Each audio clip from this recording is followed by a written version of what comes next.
The entire process has become abysmal. हमारी जो answer sheet थी वो स्कैन कॉपी में किसी दूसरे बच्चे की भेज दी गई थी।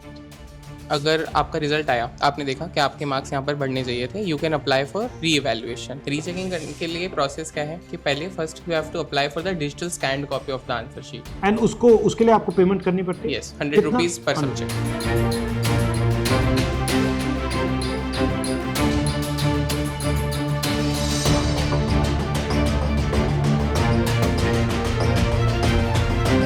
The entire process has become abysmal. हमारी जो आंसर शीट थी वो स्कैन कॉपी में किसी दूसरे बच्चे की भेज दी गई थी।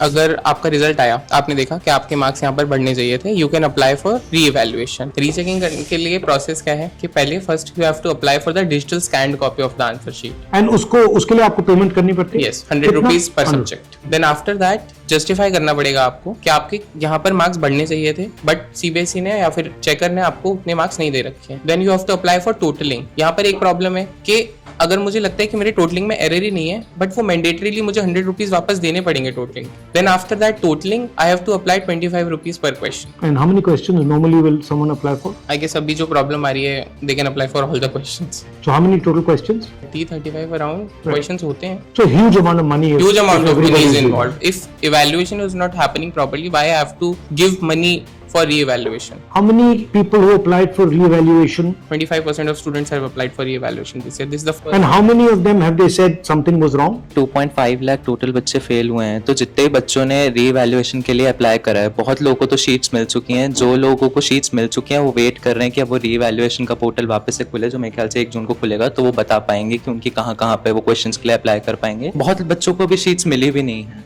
पॉइंट ये है कि शीट्स मिलने का टाइम खत्म हो चुका है। मेरी 2 में बैक आई है।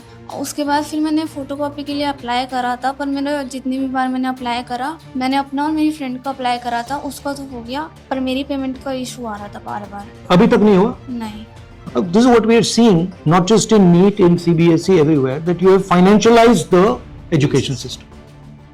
The second is over-centralization. So you've taken the whole system and you've centralized the whole system. So if there's a problem, it's a critical failure of the system. Whereas if you have a decentralized system, then one node fails, another node fails, you can still manage it. So there's a structural problem now in the Indian education system.